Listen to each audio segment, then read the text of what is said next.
I just wanted to kind of touch a little bit on what we've been talking about for the last 4 weeks, because we've certainly been talking from a decidedly Christian perspective. But we know when we leave this building and we're outside of our homes, we interact with a world that doesn't necessarily follow our same mindset that we have as Christians. And so I just wanted to point out kind of a little bit about this society and how technology is viewed in society. It kind of goes on a spectrum from determinists to instrumentalists. And what that means, I talked about it a little bit 3 weeks ago now. But for determinists, they really have a perspective that technology is, to use biblical language, the way, the truth, and the life.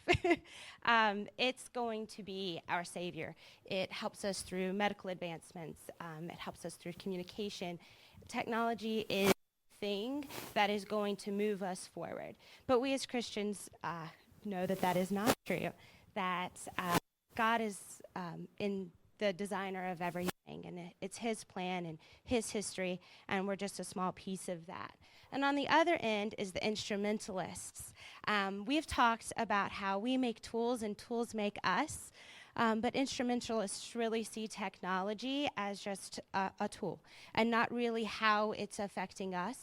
And this is the world that we often can get sucked into with our technology because it's so attractive to us. And we have to really be thoughtful about how we're interacting with it, because we are Christians and we want to be using what we talked about a few weeks ago, disciplined discernment. And we looked at these 4 questions.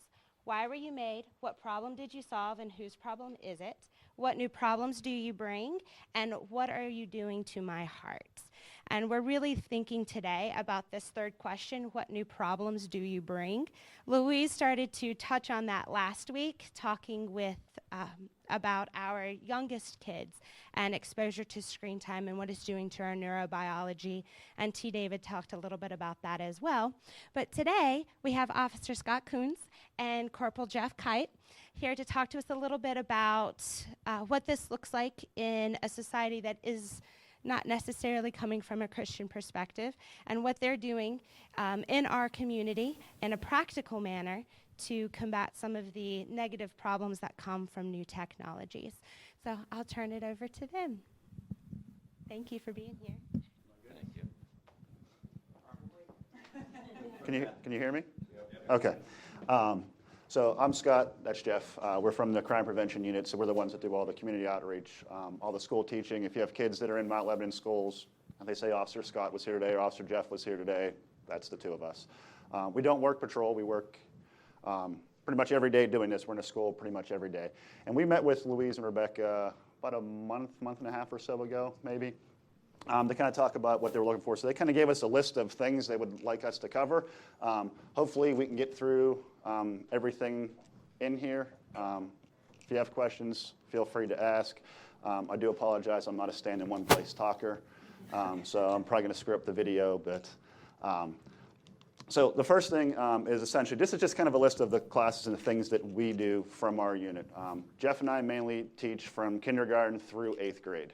And then we have an SRO that's stationed at the high school, so anything that involves the high school, he deals with at the high school, and that's Officer Henley. So he's there Monday through Friday all day long.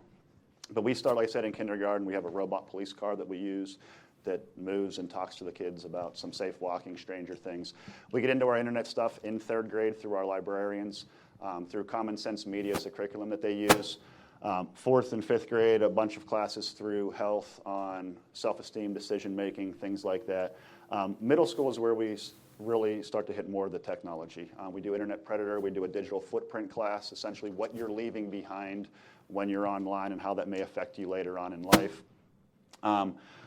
The one that we probably don't like talking about the most is the 8th grade class. We do a class on sexting. Because we're finding, unfortunately, that we can't wait till high school to have this conversation because it's happening before that. And that happens probably a lot more than people are aware. It is, I mean, it's actually a big problem. Our SRO deals with that a lot when he gets to our school resource officer in high school. I mean, it's quite frankly anything that has to do with the phones. I mean, it's an issue that we deal with a lot with the technology. So that's kind of, like I said, what Jeff and I do pretty much on a daily basis. One of the big things we always talked about before was, where's your computer located in your house? Because when it used to be a big desktop computer, we always told people, leave that out in your living room or somewhere public where, kids are less prone to do something because mom and dad or brothers and sisters are walking by all the time. But with the way technology has changed, where is your computer? You have cell phones, you have gaming devices, you have tablets and things like that. So their computer now is with them wherever they go. Even your television.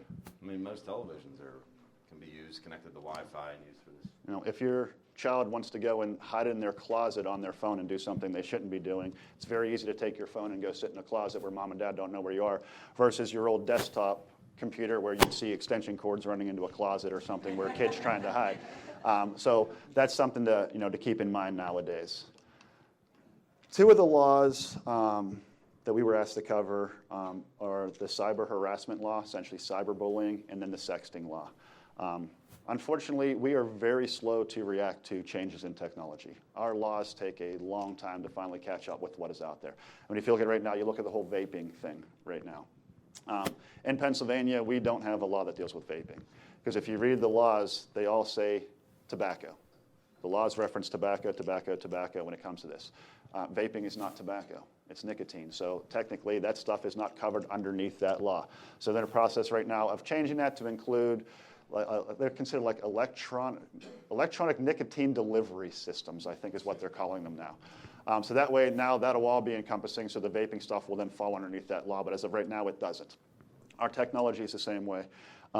We finally got this was probably about 6 years ago, finally we got this law, which this has been around for quite a while, but it essentially says that if you engage in this type of behavior in an online environment, you can now be charged with a crime, all right? And it's specifically a cyber harassment crime. Prior to this, if we charge you, we would find some other crime, maybe just basic harassment and things like that to charge you, but like I said, Pennsylvania, we finally have a cyber harassment or cyber bullying law. But essentially says that if you're doing this to harass, intimidate a child or things like that, it can be any type of publication online. And you don't have to do it directly to that child. So you don't have to send a specific text message to that child to be mean to them. You could just post something somewhere that's derogatory or something about that child, and it would fall under this law. We have had cases of parents doing stuff like this, where essentially their child gets in a fight with one of their friends or something, they're no longer friends, and we've had parents that have made fake profiles and things like that to go online and harass their child's ex-friend. That now, like I said, this all falls underneath this. The thing with this is, if somebody is charged and convicted with this, essentially what they're looking for judges to do is to put them into a diversionary program first. So they might send them to educational classes and things like that to try to correct that behavior, versus actually charging them with the crime, which would then go on their record. A judge doesn't have to do that, though. It's kind of recommended. It's a misdemeanor of the third degree, though. If they opt not to, or it's a repeat offender, then they can just say, we're not putting you into the diversionary program. We're going to charge you with the crime. It becomes a misdemeanor of the third degree, which essentially, if you're not familiar, we have summary offenses at the very bottom, traffic tickets, things like that. We go into misdemeanors, misdemeanor 3 being the lowest level, up to a misdemeanor 1, the highest level, and then we go into felonies. So it's the lowest level of misdemeanors, but that may affect you later on in life, because there's a lot of applications and things like that where one of the questions they ask you is if you've ever been convicted of a misdemeanor crime. If it's something like this, then you would have to answer yes to that. The other one is the sexting law. And this essentially says that, this was, like I said, this was only in 2012 again that it actually went into effect. And this says that prior to them changing this law, if a kid got in trouble for this, they were treated essentially like adults. Everything was a felony. So essentially, if a kid got charged and convicted of this, their life was pretty much ruined because they were now convicted felons. There was registration with sex offender lists and things like that, Megan's Law type things. So what the legislator did is they went back in, like I said, in 2012, and they changed the law to make it, so kids are still going to be penalized, but it's not going to be as severe of a penalty for those kids. So kids 12 to 17, if you transmit a sexually explicit image of another teen, it's a summary offense. If you knowingly distribute that, publish it, disseminate it in any way, or you possess it, knowingly possess it. So if you take a picture of yourself, you send it to somebody, you just committed a summary offense. If you receive that picture, you knowingly got it, that is a summary offense. So this kind of stinks because, kids might send this out to 30 people, and that person may not have asked for it, may not know they're getting it. Okay, so they knowingly didn't get it, but we always tell kids, because we talk about this in 8th grade, is if you got something like that, what do you think you should do? And we let somebody know, because if you just keep it and don't tell anything, and then we find out about it, then you can be charged with this. So the thing is, you got to let somebody know. It becomes a misdemeanor of the 3rd degree, essentially, if you then distribute that photo. So if you received it, you had it, and then you distribute it to other people, that's now a misdemeanor.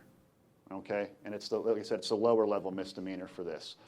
One of the points we really drive home with these kids too is, with all of this stuff, is that when you put stuff out there anywhere online, usually when we get word of something like this, like a sexting type thing, a parent will come to us, however it gets to us, really what they're looking for, just, I want that image gone, how can we get rid of that? And unfortunately, we tell them, once you push that button send, there's no take back button. So it goes out there, whether it be, the harassment stuff or whatever it is, comments that are made on Twitter. You see that all the time with, pro athletes or something. They say these things on Twitter and it never goes away, and it comes back to haunt them later. Same with these photos. We try to hammer home to the kids that, once you make a mistake like this, it's out there. It doesn't come back. And parents always ask, we need to fix this. We're not fixing this. Okay, we'll do the best job we can to help you try to mitigate it from this point forward, but we can't fix it. It's out there, so we're not getting that back. It then becomes a misdemeanor of the 2nd degree if you do this with the intent to, this kind of falls a little bit underneath that harassment type thing. Coerce, intimidate, torment another person.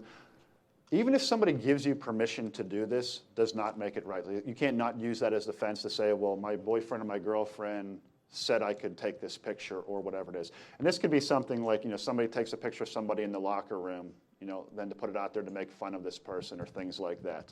It's going to fall underneath that 2nd degree thing. The other thing we tell kids too, because we know how important their technology is to them, their phones are to them, that if you get in trouble for this, we can confiscate all property associated with this. So we can take your cell phones, we can take your computers, your tablets, your iPads, and you lose all property rights to that device. So essentially, a lot of times when we take stuff as evidence, once things are done and gone through and things like that, we might get a court order to return property to folks. This stuff we do not have to return. So if it's somebody sends it to 300 people in the middle school or the high school, if we want, we can go through and we can confiscate all 300 of those phones and take them, and we have no legal right where we have to give those back to them. And for kids, that's a big deal. Because we know how they are with their phones. And we also tell them, too, do you want to be the kid in your school who is the reason why 300 of your classmates no longer have a phone and their parents got to go out and spend $1,000 to get them a new phone now? So that one kind of hits with them. A lot of times they'll think if something's deleted, it's gone, and that's not necessarily the truth. They can do, I know our investigators have a way, they call it a dump, a phone dump, where they can, it's beyond me how they do it, but they plug it into this computer and all the information that's stored in there can be pulled out, or there's different servers for some of these different social media networks that a lot of the kids use, like the Snapchat and Instagram, stuff like that. Things can be recovered from there. So we really try to drive home that, just because you push delete on your phone doesn't mean that it's gone. So some things for you guys. First off, this is the one thing with parents is know your kids' usernames and passwords. Okay, you should be able to take their phone anytime you want. You should be able to unlock that phone and look at whatever's on it. And I know some folks say, well, I'm invading their privacy. It's your job. You're a parent. Okay, that's your job. You're not invading their privacy. You're being a parent. You're making sure, are they doing anything that they shouldn't be doing? Are they talking to people they shouldn't be talking to? That's your job. Sometimes, and we do get phone calls. We'll get a phone call like, you need to talk to my child about whatever. And it's like, no, you need to talk to your child. Like a lot of times, people do call us. They want us to be a parent a lot of times, and we'll do the best we can, but that's your job.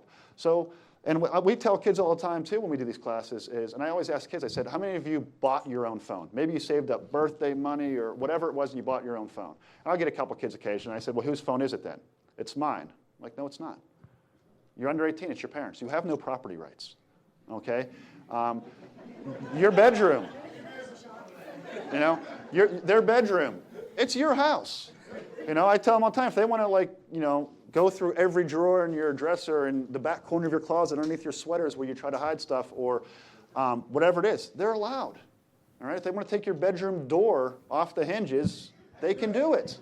They're allowed. You pay the bill, they don't. Okay? So I have a 9th and 6th grade daughter, so I'm right in the middle of this battle myself. But it's, they don't have any of those rights. It's your job as a parent. So, and the other thing we tell them too is, if for some reason something does happen to you, a lot of stuff that we're going to look through is going to be through technology and social media. Were you talking to somebody you shouldn't have? Did you agree to go meet somebody you shouldn't have? And we saw after the San Bernardino shootings where Apple would not give the government access to those phones. Companies don't want to because they don't want to violate their clients' privacy rights because then the other people look at it and say, well, if they're willing to do that, what are they doing with my information? Okay, so they don't do that. And if something happens to you, you don't want it to take us 24 hours or whatever it might be to get a search warrant from somebody, send it to some company, and wait for them to get us the information back so we can access your account to look for information. If you know that stuff, then we can take that phone right then with your permission and start looking and say, are there clues in here for us to help this person? So you need to. And we tell kids the same thing. I always ask kids, what would your parents think if you came home from school today and you said to your mom or dad, hey, I use Instagram, I use Snapchat, I use this. Here's my phone. These are my passwords. These are my usernames. This is how it works. What would your parents say? And they'd be like, they'd probably think I'm crazy. Like, why are you telling me this? Because I want to show you that I'm not doing anything I shouldn't be. I said, they're going to trust you more. All right, and think that, okay, if they're willing to share this stuff or let me know or whatever it is, then they're probably doing the right thing. Okay, so like I said, if your kids aren't, you need to really hound them and get that thing. Same thing with gaming systems. And although we do else. find with those social media apps, there's a lot of times kids will have like the one username that they show mom and dad, and then they have a second account that they don't. So just be aware that there's a lot of kids. Too, like there's a calculator app. You push Yeah. the calculator button. He's actually going to. We have it in here. He's That's got it. okay. Yeah. Yeah. Middle school teacher. Yeah. Obviously, the parental control things are great for younger kids that might not be quite as tech savvy as the older kids. But as we get older, we get into middle school and then into high school, these kids know more than we do. I mean, we're always playing catch up. Okay, we're trying to figure out what's the newest thing it is. And a lot of times, too, if you ask them, they'll tell you. We ask them all the time in class, like, what's the newest thing you guys use and what's this app or whatever it is? And they tell us. And then we got to go and figure out what they are, but they will talk to you because, like I said, we just can't keep up with it because it continually changes. But there are a lot of things that are built into operating systems on the phones or on the computers and things like that. We don't have enough time to get into like everything that you guys can do, but if you got a question, do what they do. Google it. All right? They'll tell you how to do anything it is that you want to know. And if you're not sure how to phrase it, type it in, and I guarantee you a bunch of things will come up that'll point you in the right direction. But like in the operating systems on the phones and computers and tablets and things like that, there are obviously parental controls. Continually check those things because a lot of these companies will update things and on their security features, they don't necessarily tell you that. Like if anybody's at Facebook, or Facebook is notorious for this. Facebook will change their privacy settings and things all the time, and they'll just say that, hey, we've updated our privacy policy. And then it's your job, you've got to go back in and figure out, okay, what were my settings and what has now changed because now they changed it where stuff that they didn't share before they now share, and now I got to click, no, I don't want to share that anymore.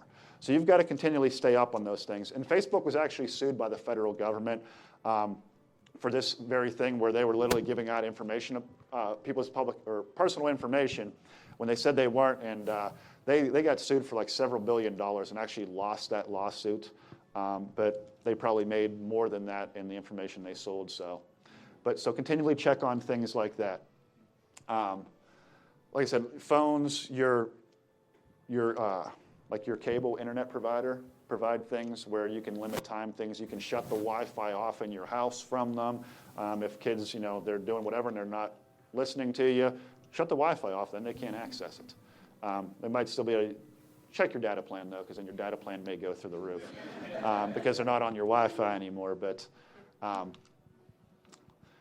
don't rely on these things solely, though. Like I said, I'll show you in a second here. There are ways kids get around this sort of thing. Like I said, I hate to say it with this stuff, they're smarter than we are.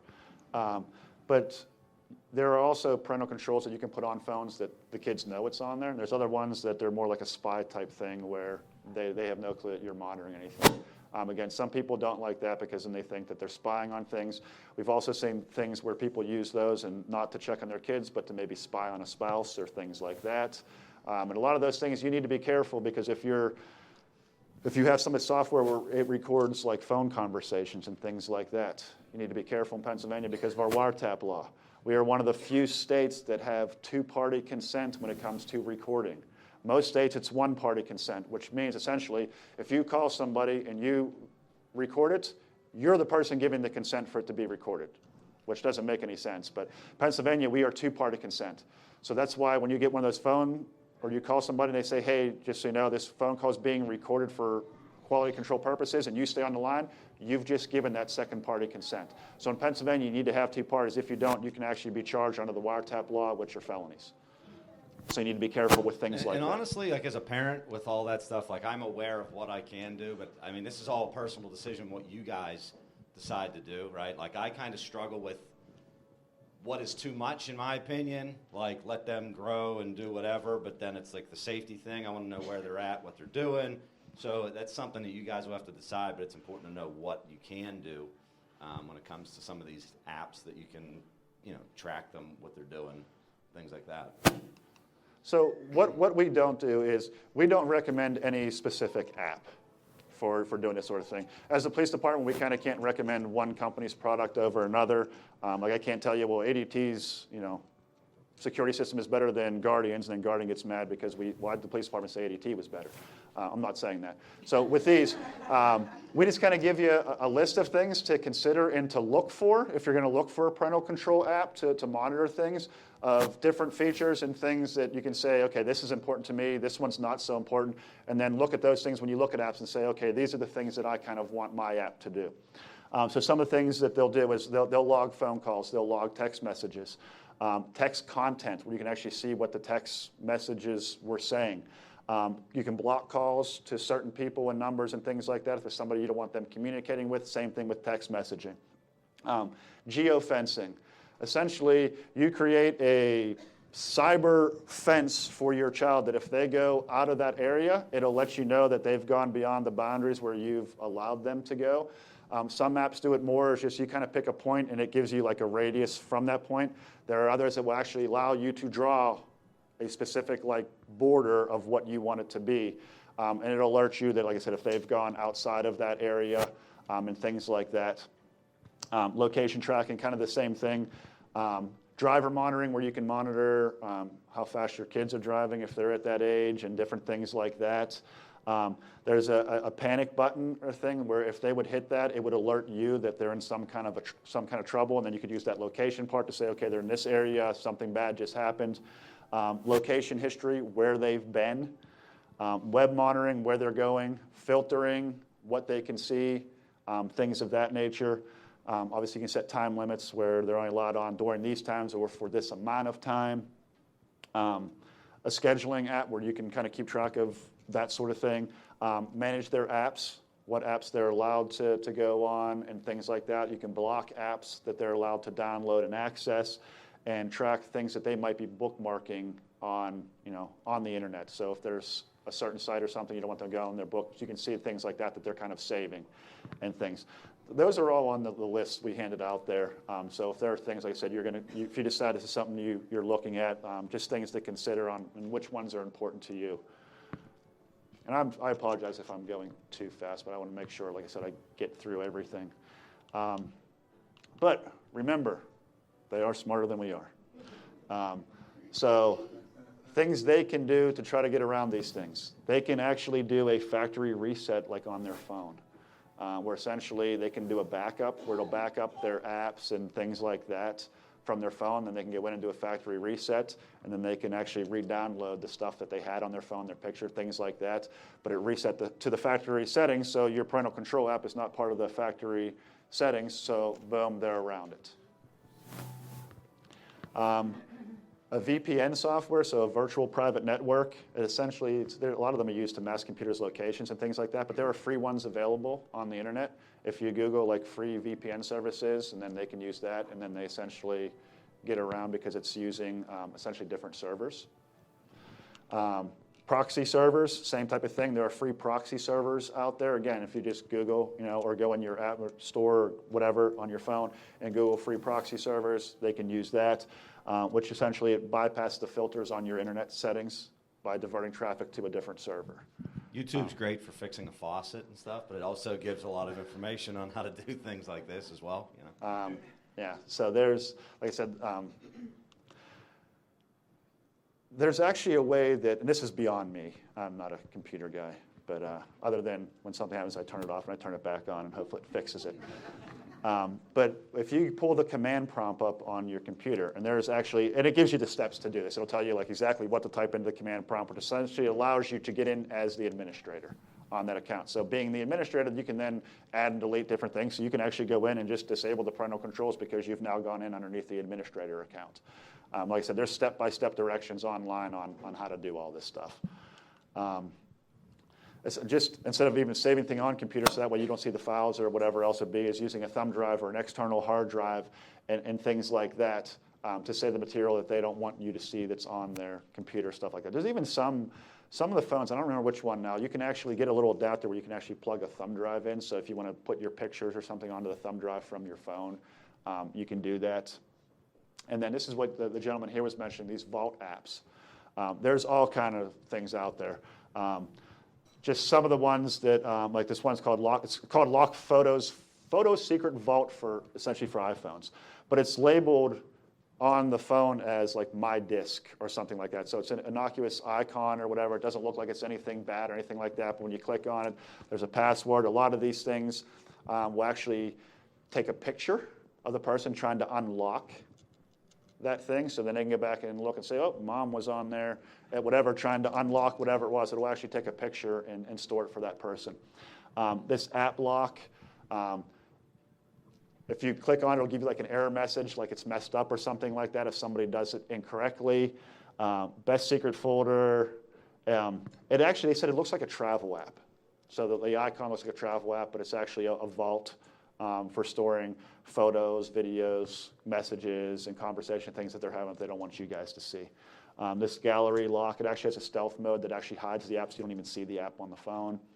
The Keep Safe Photo Vault, it's like I said, a virus scanner. A lot of them are as calculators, where you open this up. So essentially, if you go on your kid's phone and they've downloaded a calculator, why do you need to download a calculator on your phone? I mean, it comes with one. Right? It's not like it does anything different or super special or whatever it might be.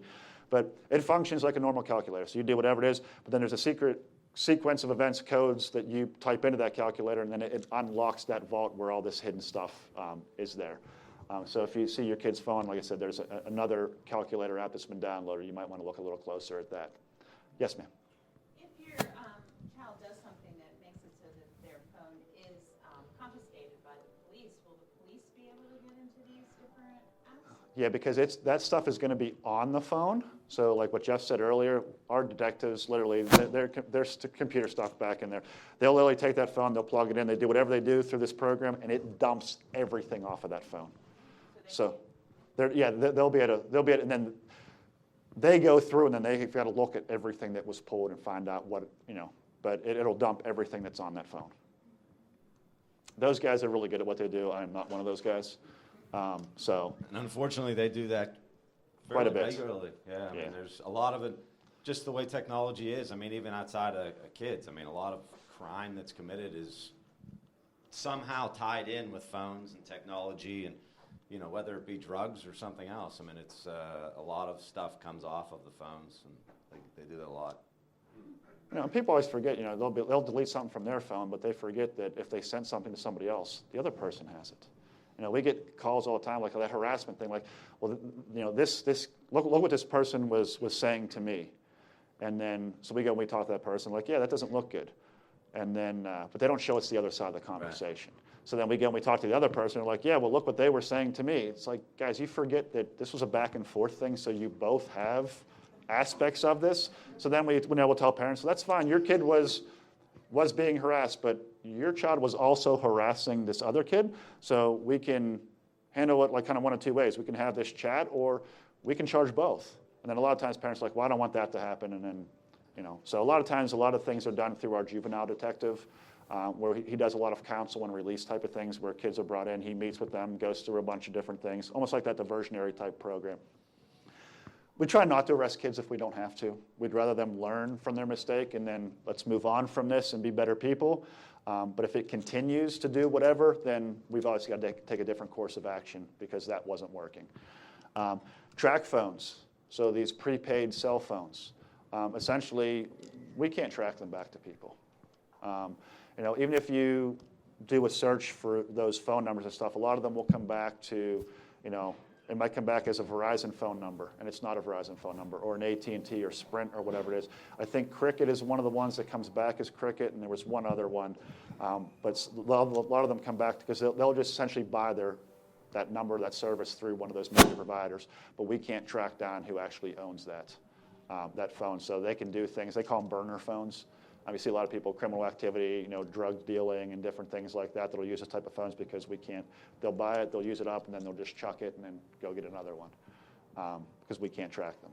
So be careful about that. If all of a sudden, you have a phone through Verizon, but then they've got this other cell phone, it could be something like that.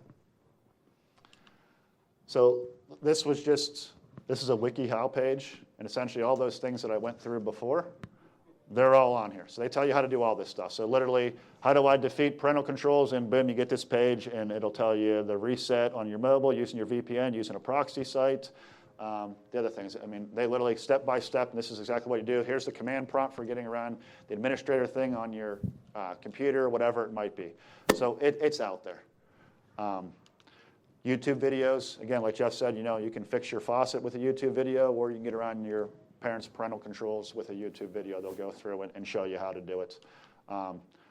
Again, this is just another one. This is for an iPhone. Like if your parents had the limited screen time thing, this is how you get around it. And then you think they're following the rules because whatever it is. Meanwhile, they're sitting there going, whatever. I know I'm not supposed to be on here, but they have no clue because they think it's working. So, like I said, it is so easy to figure out. And we go through this with everything we teach. We do a class, it's called Hidden in Plain Sight. It's essentially about drug paraphernalia. We have a trailer set up like a teen's bedroom. And inside it, we have all drug paraphernalia that parents may or may not know. There's hidden compartment containers and everything else on there. They'll teach you how to use a hair straightener, parchment paper, and your leaf marijuana to make oil or wax out of that, to smoke it a different way. You want to know how to do it? Google it, and it's going to tell you. Which is, like I said, which kind of stinks. There's a ton of information that's great out there, but there's also a whole bunch of bad stuff that's out there as well. Talk to your kids. You would be surprised at what they will tell you. Okay? A lot of parents are afraid of this. They're not sure, what to do. How do I say this? How do I, approach this or whatever it is? There are things out there. There's outreach up on Washington Road. They do a lot of things. They're involved with us with that Hidden in Plain Sight program we do, where they'll have counselors there to talk to parents about, okay, now that you've found something, how do you talk to your kids about this? So there are resources out there that are available. And ultimately, like speaking from a parent's perspective, with my 9th grader, like I want her to, with all this technology and all this stuff, I know there's all these tracking apps and all this stuff I could do. I'm aware of them. I don't necessarily use them all. Like I want her to make good decisions because they're good decisions, right? Not because I've got 700 different apps and I'm tracking when she's breathing and doing it. But I know exactly what's available, and I can say, look, if you make some bad decisions, this is what might come down the road. But ultimately, like when we go into these classes and talk to these kids, we want them to make the right decision, not necessarily because they're being tracked and because I have an app following them, but because they know what the right decision is and what the wrong decision is. And a lot of them do make good decisions. Yes, ma'am. I'm sorry to interrupt. I gotta go upstairs, but what about grandparents? What are they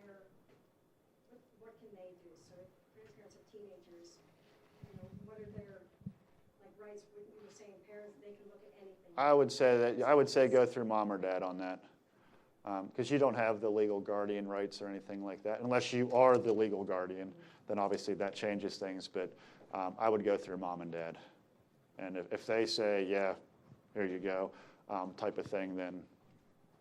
But otherwise, I wouldn't just do some things on your own, and then because you might tick off your son or daughter or son-in-law and daughter-in-law that why are you spying on my kids, so type of thing. I know folks have to leave for the choir and stuff like that, so whatever you need to do, go ahead and do it. You're not gonna offend. We were pre-warned, so that we didn't think like, why is everybody leaving on us?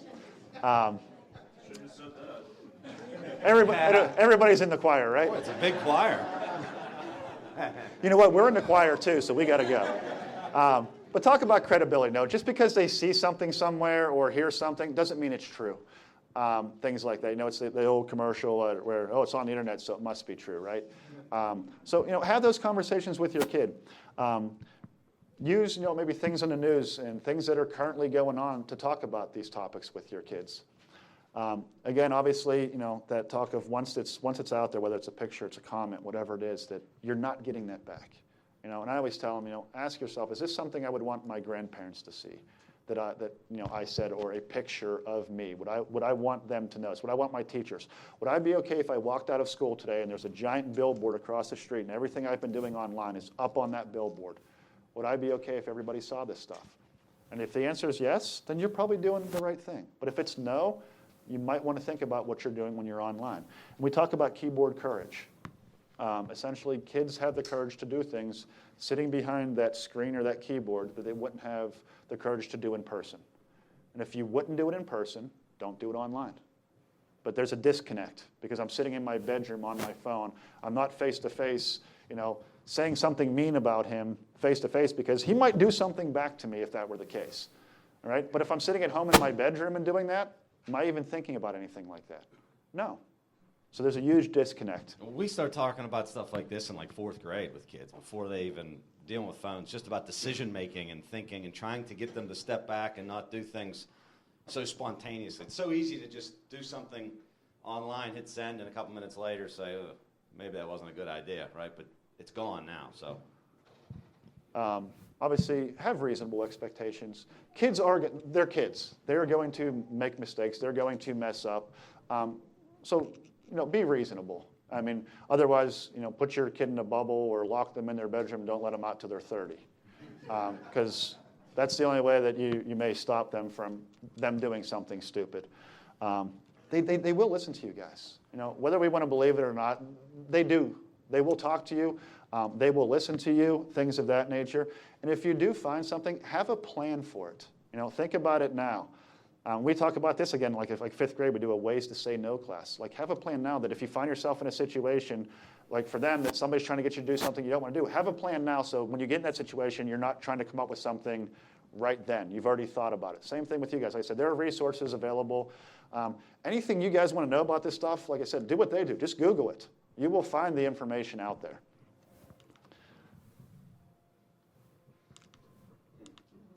So I said, don't tell me it's... Yeah, that's good. I'm sorry?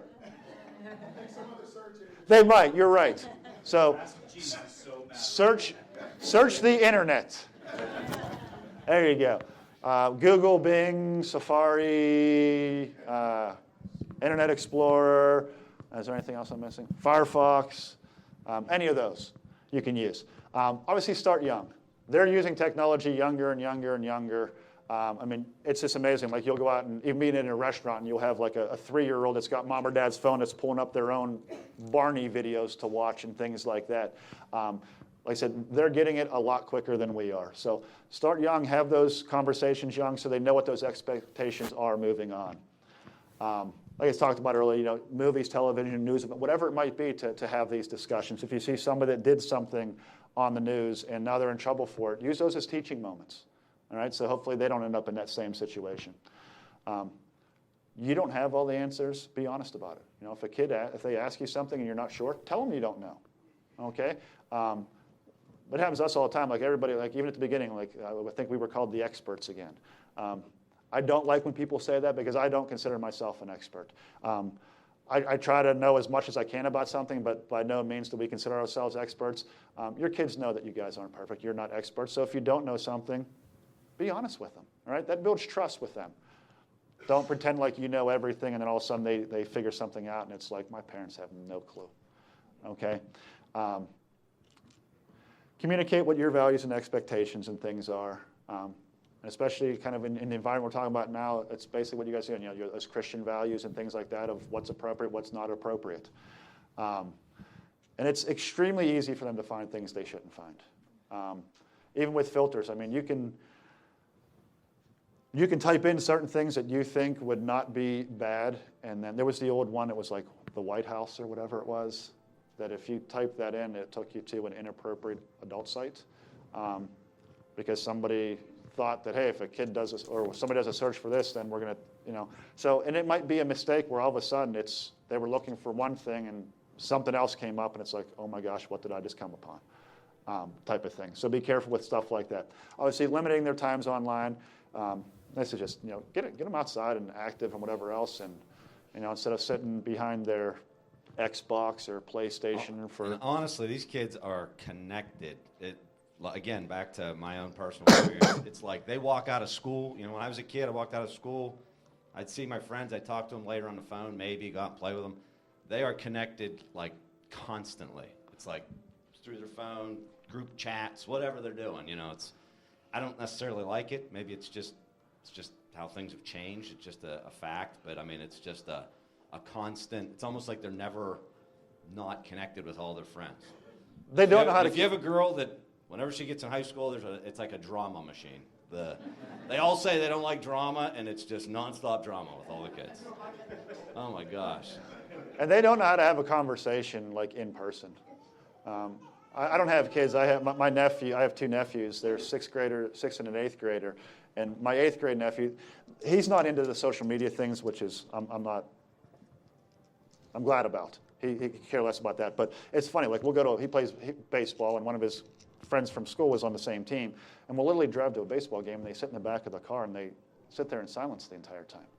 And I'm like, do you guys talk? Well, what do we talk about? Like, whatever. Like the other kid's dad and I are up front or whatever, and like we're having just a conversation about whatever, and they're like, well, we don't know what to talk about. Like, I guarantee you, if they had their phone in their hand, they'd have a conversation back and forth on their phone.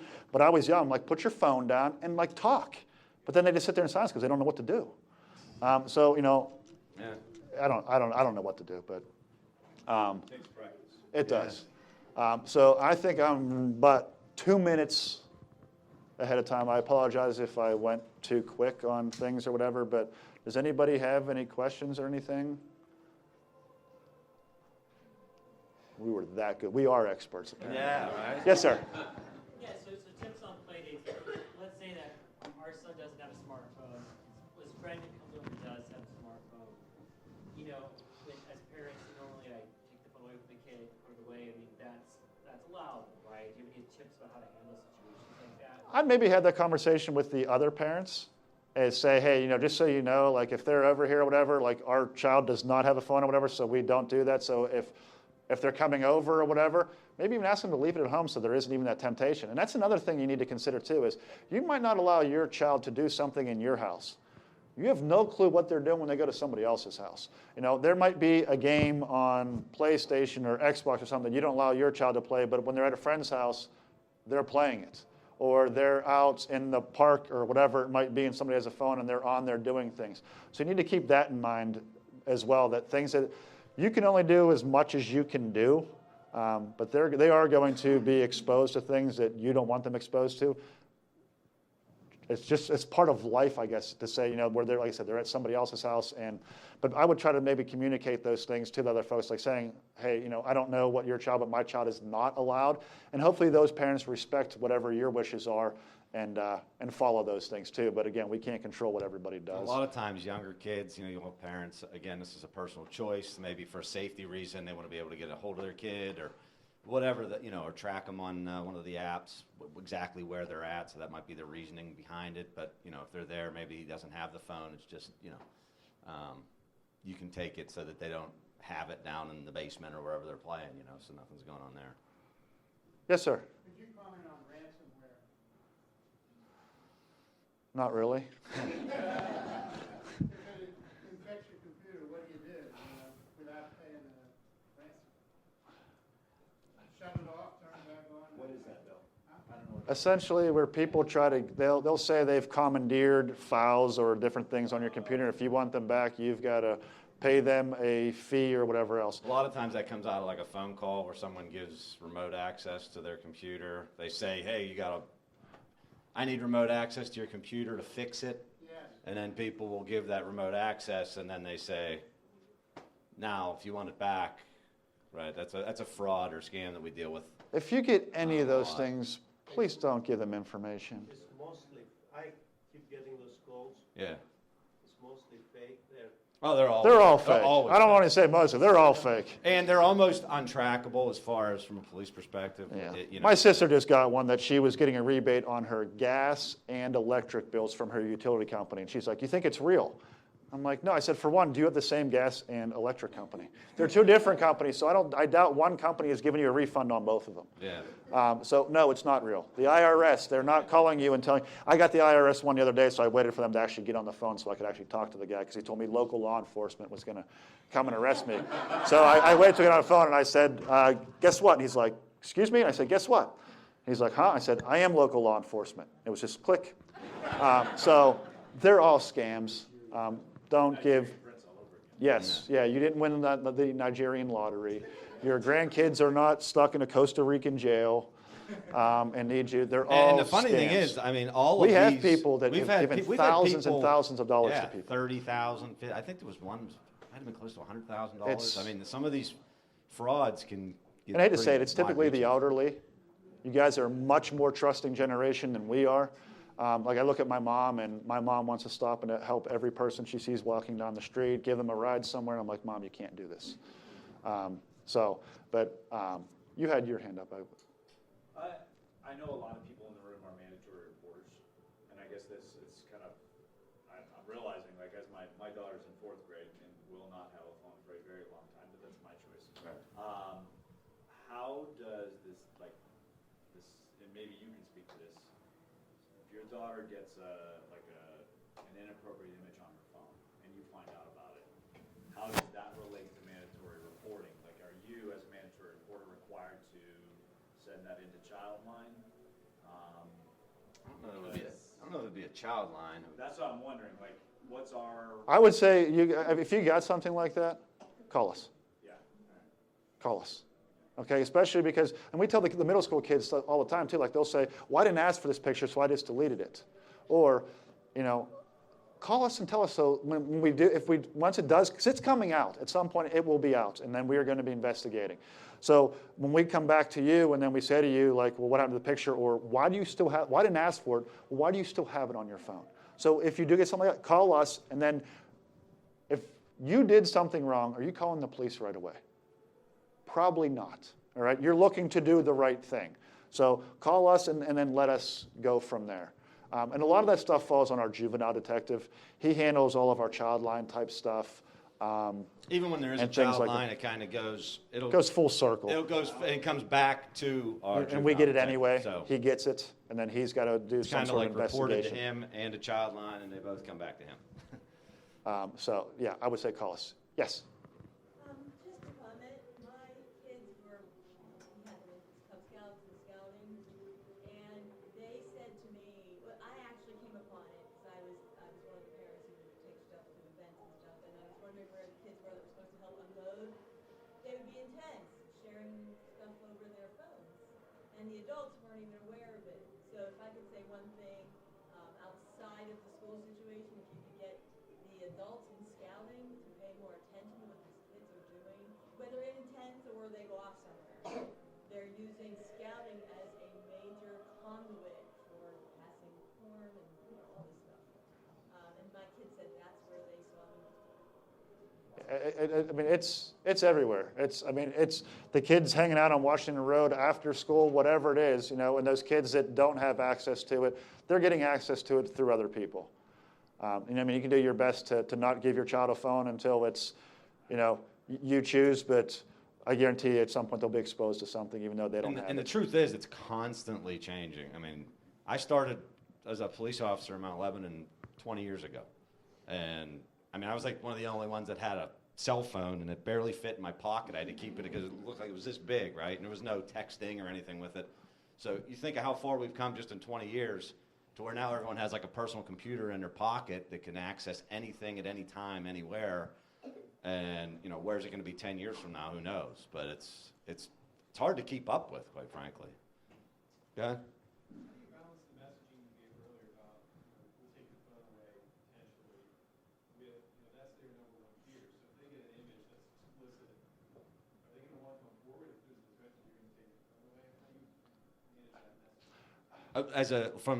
I know what exactly you said. Because the technology that's their biggest thing. They don't want to lose it. So if there is something inappropriate, whatever, they're afraid to say something because they know, well, if I say something, am I going to get in trouble? And I think it comes down to having that conversation to say, listen, I'm looking more for, in terms of taking your phone or stuff, are you doing things that you should not be doing that I wouldn't approve of versus did somebody else do something and it was sent to you or things like that? Like, I'm not necessarily holding you accountable for that, for what somebody else did, but I need to know about it. Okay, because I don't want to see something happen to you where you're afraid to tell me about it, and all of a sudden the police do start investigating it, your name comes up, they take your phone, and there's an image. Well, why do you have this? Versus, hey, Dad, I just got this, and I didn't ask for it, I don't want it on my phone, what do I do? And, So- from like an investigative, like police perspective, like we have the authority to take the phones involved in this. It doesn't necessarily mean we're going to go through and take every single phone and not give them back. Like we can do that, but it doesn't necessarily mean we're going to. So if somebody gets something on their phone, brings it to us and says that they had this image that was sent to them, we're not going to take their phone off of them, from a police perspective. We're going to investigate it and see where it goes. But I think it's setting those expectations early on as to, whether it's you doing something, okay, it's a different story versus somebody else and you getting that, I need to know about those things. And, I'm not going to punish you for that. So, like I said, just having those conversations early on. Yeah, I teach middle school, so I don't know if you see this, Andy, but Why would you guys choose to teach middle school? yeah. we've noticed recently there's just a high amount of anxiety in our students regarding being on the right apps and posting all the time. And so one thing we've noticed is when their parents take their phones away, they almost feel a sense of relief for that brief time because they have a reason that they don't have to keep up with everyone doing all of their TikToks and Instagrams and Snaps and getting everything on there every day, every hour. Full-time job. It is. Oh. That's what I said. I mean, I always joke with them, like when we're in class, like I guarantee you, like the anxiety right now of what is happening on my phone. And the second you walk out of school, every one of them, it's boom. Yep. What happened today? And we're all in school together. What do you mean what happened today? Truthfully, even as adults, we kind of have the same thing. Like if my phone breaks or I didn't have it for a while, on my way into work, I was convinced that I was going to crash, the car was going to break down, something was going to happen with my wife and kids. You have that and you think, 20 years ago, you left and you came home after work and didn't think anything of it. But now you have that, something happens where you just feel like if you don't have that device with you, oh my God, something's going to happen and I'm not going to be there. So it is, it really is. Because when my phone did break, the first 2 days were kind of like that. And then I didn't have it for like 4 or 5 days. And I was like, this is kind of nice, right? I mean, I'm getting everything done. I'm not looking at my phone every couple minutes to see something or if I have a message. So it's definitely there. I'm sure it's probably 10 times worse for kids because they're the social thing that goes on in junior high and high school, trying to keep up with everybody. Will schools have any limits at all on phone usage or? I know in Mount Lebanon, they're not allowed to have them on them. They're supposed to be in their lockers and things. If they do see them, they can take them out. But they do have certain times where they're allowed to bring their technology to a specific class and use it for that class.